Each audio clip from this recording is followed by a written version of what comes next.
Hey, Marieanne here, the Crochety Clogger. Thank you for joining me. Today's Tuesday, November the 16th, and thank you for joining me again for Tuesday Tidbits on November 16th, 2021. So anyway, I got a few things to show you today. I haven't gotten any crochet done, but let me give you a little backstory if you didn't already know. When I was young, well, my mom was a pretty big crafter anyway, and she really, other than, her main passion was knitting, knitting, sorry, Madonna.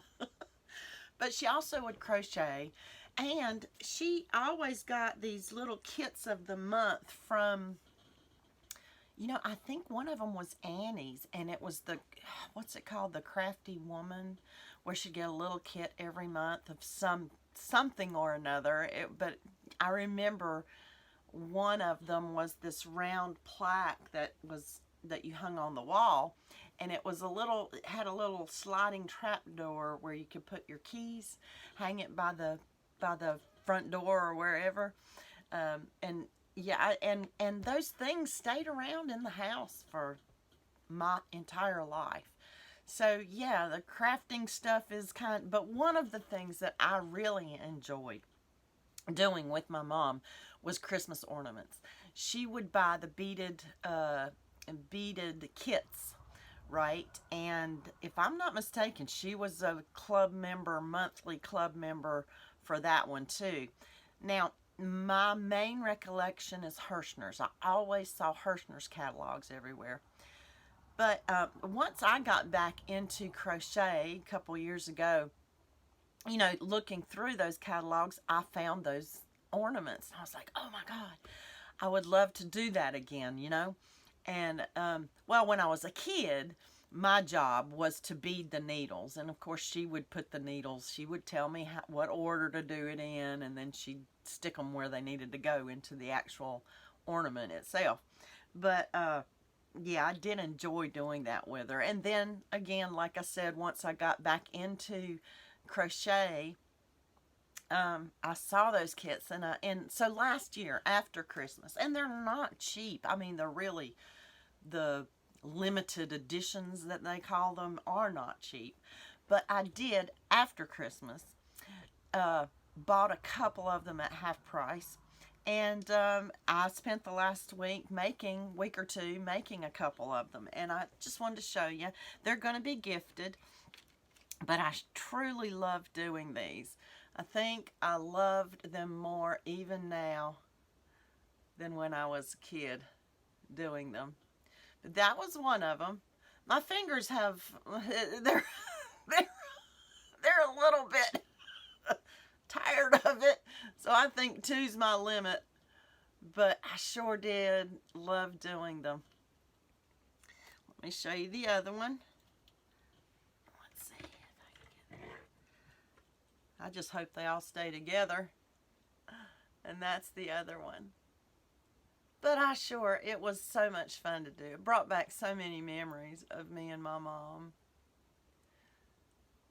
But yeah, I will be definitely buying probably at least one or two on the after Christmas sales. Because I don't know, I had a ball doing it. And I think another reason why I truly enjoy this is for so many years I did little embellishments on a lot of my dance students' costumes, gluing on the rhinestones and everything. And I found this to be even much easier than gluing, because working with glue, of course, I did try to glue some of the more pertinent pins, like the top and bottom ones, especially the top one. I glued those in, but as far as the other small ones, I didn't glue those in. It's a little difficult to know where you want to put them and glue at the same time, So anyway, that's what I've been up to. Now I'm going to get back to crochet. So what else have I got to show you? Oh, okay. I did get some, Happy Meal, because I ordered it. I ordered some wool from Little Knits. They were having a really good sale, and I went ahead and sliced open. I haven't pulled it out yet. Look at it. But I'm excited. My intent is to make some more felted bags. because I really enjoyed doing the make-along with Dittmer Knittery when she showed us how to crochet or knit a wool bag for us to hand felt, and I really enjoyed doing that. Now, I gifted the 2 that I made, the 2 bags, but I still want to do some more, especially with winter coming along. That'll be a good time to put your hands in the hot water when you want to stay warm anyway. But I wanted some of the finer wool I've got enough of the Hobby Lobby wool. I think I can create another 2 or 3 bags. But I wanted some of the finer weight so that I could do some needle felting decorations on there. Bev just inspires me. So if you haven't checked out Dittmer Knittery, go over there and check Bev out. But anyway, I did buy several of these. They were, oh, it doesn't show the original price, but they were marked down. Oh, I did. Let's see. Let me see if I can get in here. I think they were like 40% off, possibly even 50. Oh, ripping her. Let's see. Okay. These, and I bought one of each color, so I'd have kind of a nice color palette to go. But I'll go through them. These are called Baram U. A ba for the sheep and a ram and a U. U sheep. And they're called Pip Color Work. It's 100% British, spun in Yorkshire. And they are 25-gram balls. 100% British wool, spun and dyed in Yorkshire. 126 yards, 25 grams. Hand wash, of course. It's 100% wool, so I feel like it should be fine for the needle felting and probably for hand felting as well. Now, this color, does it say, or is it just a color number? Let me look here. Yes, it does say on the packing slip the color. Let me see.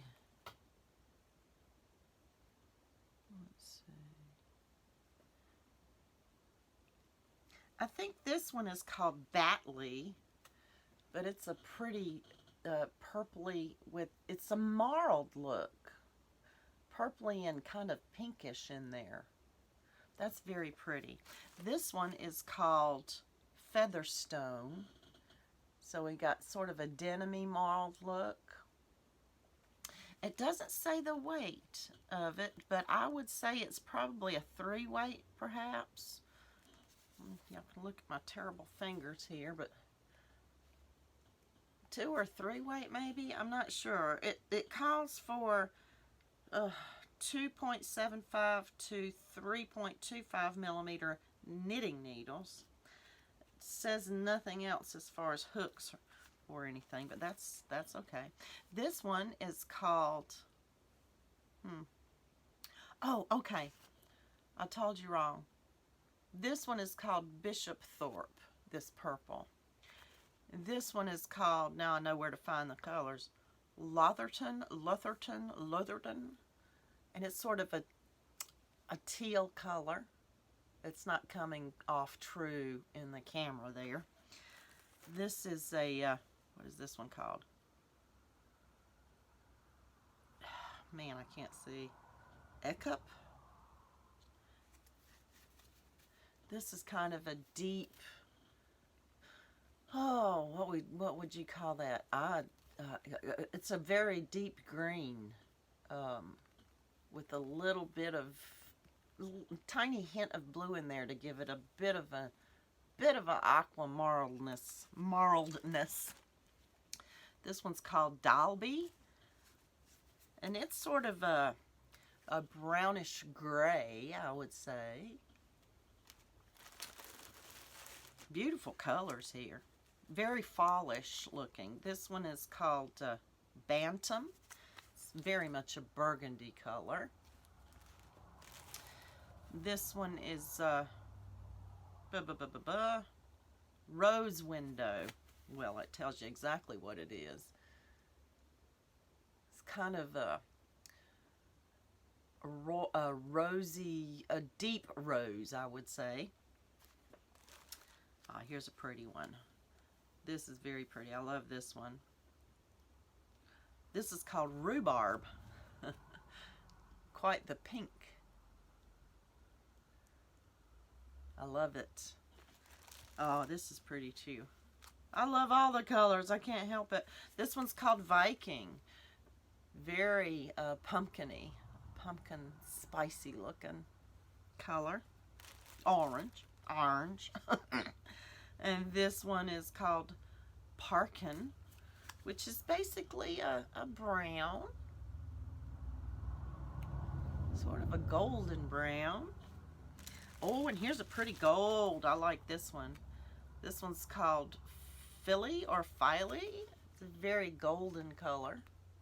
Very pretty. So I think, this is going to make, I'm not very artistic. I'm not nearly as artistic as Bev is as far as the needle felting goes, but I think I've got a nice little palette to start with. I can't hold them all, but I think that'll be very pretty.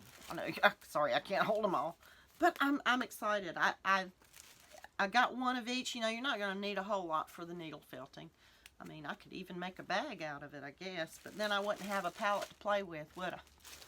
Anyway, I really am looking forward to doing some more of that, and I'm certainly hoping that I'll be able to do so before the winter is over anyway.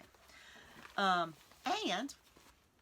I won something! I can't wait to see. Okay, so if you didn't know already, Mama Swift, she has a live, that's Trisha. So go over there and check her out. Mama Swift has a live every Saturday afternoon. Well, here on the East Coast, it's in the afternoon at 4 p.m. Eastern Time. I'm not sure what that is all, work it out for your time zone. But don't miss it. She has a wonderful live every Saturday, and every Saturday she gives something away. It might be something that she's made, something that she's going to make, but this time, and currently, she's giving away Furls hooks, y'all. Furls hooks. So I was just so excited. I won a couple of weeks ago. I won this one. Okay. And all you have to do is she pulls the name of a podcaster out of her red solo cup, and all you have to do is go visit that podcaster that she picks for the week, leave a comment in one of their videos telling that podcaster that Mama Swift sent you, and watch one of their videos from start to finish, leave that comment that Mama Swift sent you, and then go back to Mama Swift's live and leave a comment as to which video you watched for the current week's podcaster. Well, I've done it several times, and this time I got me a hook. Oh my God, here's a card. Okay, I want to look at the hook. But honestly, since I've worked with the Sisterhood of the Traveling Hook, that Sandy from Crochety Canada started sending around to all of us to try, I've wanted to get one, and I just haven't yet. So here I am. I've won one. I still have to get used to them, but this is going to really give me the opportunity to get used to it. And because I'm a knife holder, I know I'll get used to it, because I just know I will. Thank you, Trisha. Cheers to you, it says. Okay. Oh, it's a streamlined swirl. Okay. Oh my, is that not beautiful? Purple and aqua. Oh, look at the little pink in there. Can you see that? Oh my goodness. Oh, look at the head. Oh, wow, look at that. Oh, I'll be able to see that very clearly. That was one of the things about the traveling hook. It was an opalescent, and if you check that out, you can go over to Sandy Crochet Canada and see, I think she has a playlist of all the podcasters who have worked with the beautiful opalescent traveling hook that she sent. I had a hard time seeing it because it's white. But look at the head.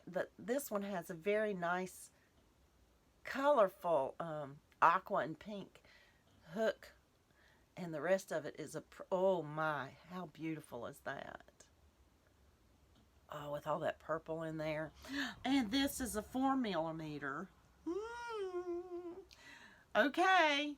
So I have a couple of more make nines to do for 2021. And one of them is a little bag. And I may just see if I can find some yarn that'll work with this size hook and do it because I think the main thing on that is just the size of the project. It's not like a wearable that has to be a certain size hook, right? Oh, I'm so excited. I'm so excited. Okay. Oh, I own a furls. Oh my God. Thank you, Trisha. Thank you. I'm excited. I really am.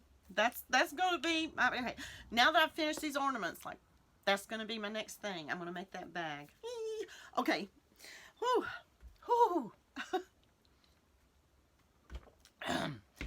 I ordered one more thing for myself. Now, this has nothing to do with yarn or anything, but for those of you that have problems with your feet, as you may well know, I teach dance.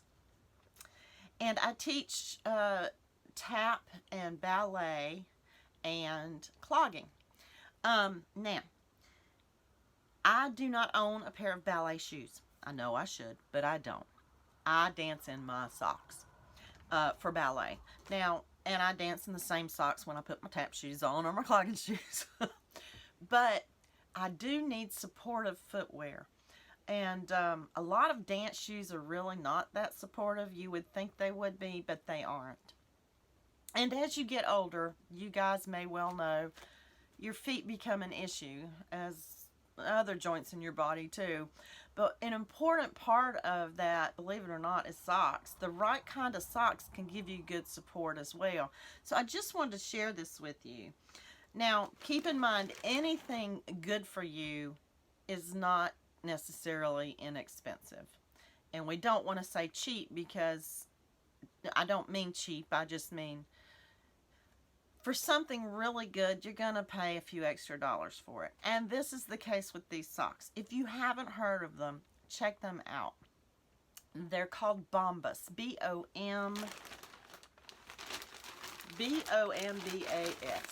Bombas.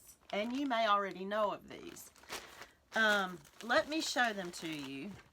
I've got 4 pair, and I have already darned 2 pair with holes in the bottom, which hasn't lasted me very long. So I thought, I'm going to get me some more, because they come in handy, especially in ballet when I need that little bit of extra support.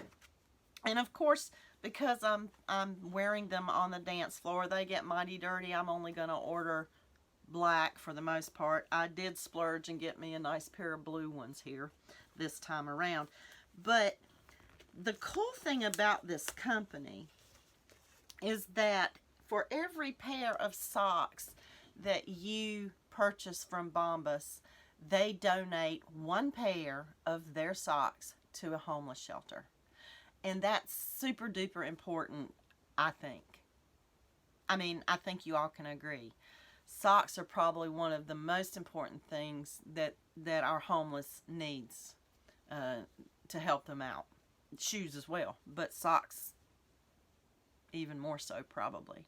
So anyway, these particular socks, I'm not going to even say that much more about them. They have all kinds of variety of socks, but the main thing, they always have a little bee on most of them. And the reason for that is this honeycomb, well, this particular one is called Hex Tex, but they all have this honeycomb design around the top and your instep of your foot, the arch of your foot. And just slipping your hand in there, you can feel the support that this honeycomb weave gives you. They're very, very well made. They have a seamless toe. I'll shut up. I don't have an affiliate link. I just, when I find something I really love, I like to share it. And because of their commitment to the homeless, you know, I do like them a lot. So check them out. All kinds of different, you know, things that are good about them. You're not going to get that heel blister because of their special heel here. Anyway, blah, blah, blah, blah, blah. I've said enough for the day. Thank you, Mama Swift. Thank you, is it Nitpicks that I ordered? I've never ordered from them before. So I hope I like this wool. Little Knits, my bad. Little Knits. I've never ordered from them before, but I'm really excited. Okay. Love you all, and hope I've said everything I meant to say. And I hope to see you Thursday at 4 p.m. Eastern, this coming Thursday, for my live stream. Love you. Ooh, my fingers got stuck. Bye. And big kisses and hugs.